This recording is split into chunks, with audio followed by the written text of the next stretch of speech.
Lakin sen de girdiğin bu savaşta beni kendinden uzak tutma, olur mu?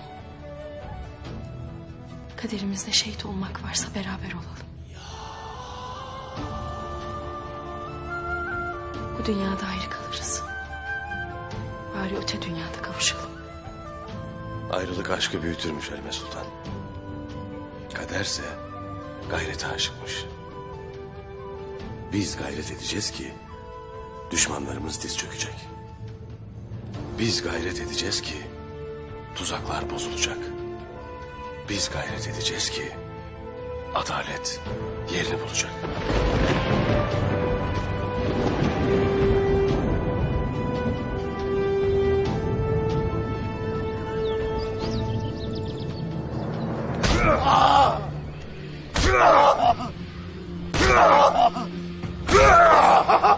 Beceriksiz. Nasıl kaçırırsın elinden o içi? Alpleri okçularıyla önümüze çıktı. Ben de yaralandım. Niye gebermedin de yanıma geldin ha? Seni ben geberteyim diye mi?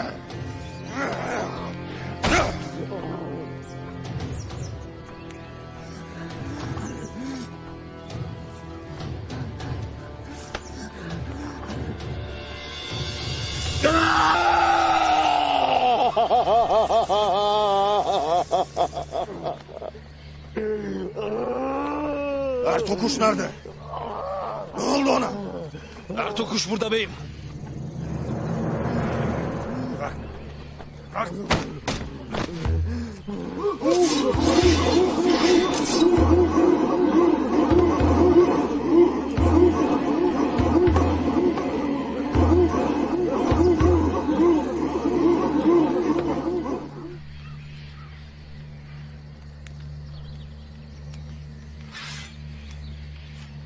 Nihayet elime düştün.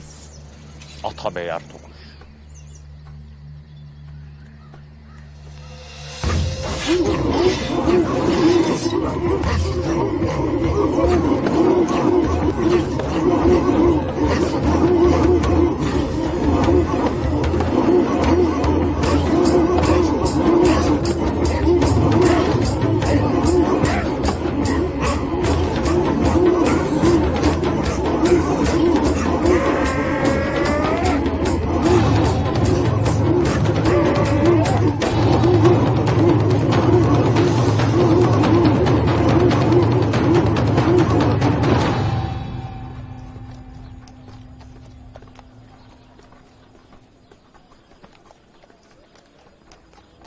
Gündoğdu Bey'im. Emri okudum. Emir de önce yakalanmasını ve mahkeme edilmesini, direnirse katlin uygun olduğunu yazar beyim. Bilirim. Babanızla konuştum. Gündoğdu Bey'im. Babam ömrünü devletine ve Oğuzların birliğine adamıştır. Ne Ertuğrul Bey'e ne de kayılara karşı adaletten asla ayrılmayacaktır. Babama inanın. Bu meseleyi en adil şekilde çözecek tek kişi odur. Yoksa neler olacağını hiçbirimiz bilemeyiz. Bütün kalbimle Ertuğrul Bey'in masum olduğuna inandığımı bilesin, olur mu? Eyvallah.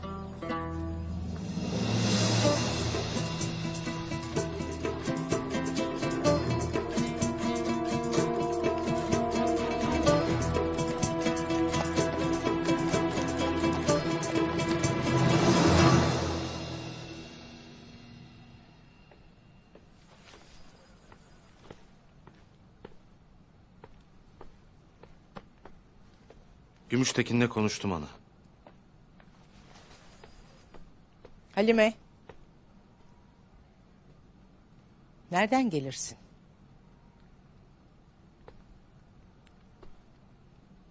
Atla dolaştım ana.